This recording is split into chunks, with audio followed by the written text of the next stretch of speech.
The girl stands here warning her younger sister about the dangers of misusing the phone, drawing from a painful experience she once went through.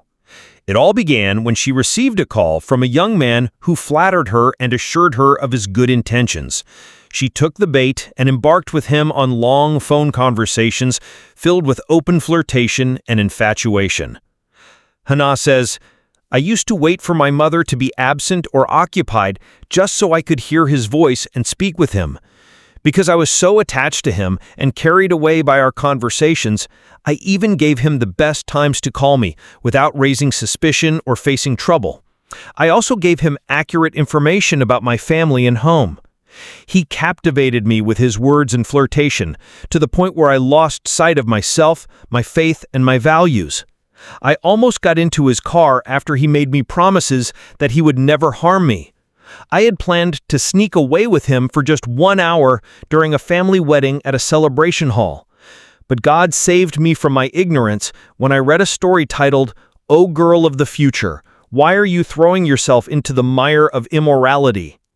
The story was about a girl deceived by a young man who ended up destroying her future. Reading it was like waking up from a dream. I told him, 'Suleiman, if you truly want to marry me, then come through the proper channels. Our homes have doors for that.' I expressed my deep regret for those foolish moments I spent talking to him over the phone. But sadly, Suleiman began threatening me. He said, 'Your calls, Hannah, are recorded.' And he even played back my voice to prove it. He tried to use this to manipulate me, to make me surrender to him without awareness or thought. I came dangerously close to ruin. At times, he would threaten me, and at other times, he would offer to give me the recording in exchange for seeing me just once. I went back and forth, torn between his threats and his offers. Sometimes I convinced myself to meet him and take the knife, his metaphor for the recording, believing foolishly that there was only one knife in existence, and unaware he might have made copies of the tape. Maybe the consequences would have been worse than what I was trying to avoid. Other times, I tried to convince myself that the best response was to ignore his threats entirely.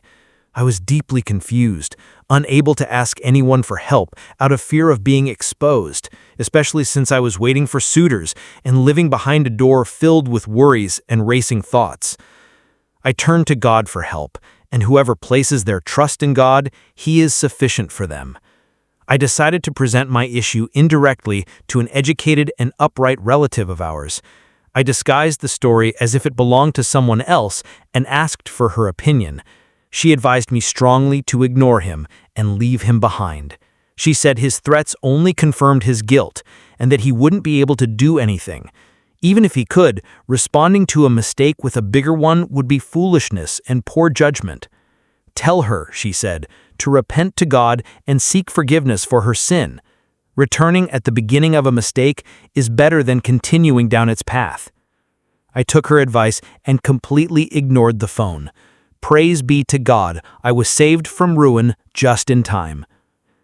And now, my dear sister, my heart, please, I beg you, stay far away from using the phone in a way that could humiliate you, cost you your honor, or even your life.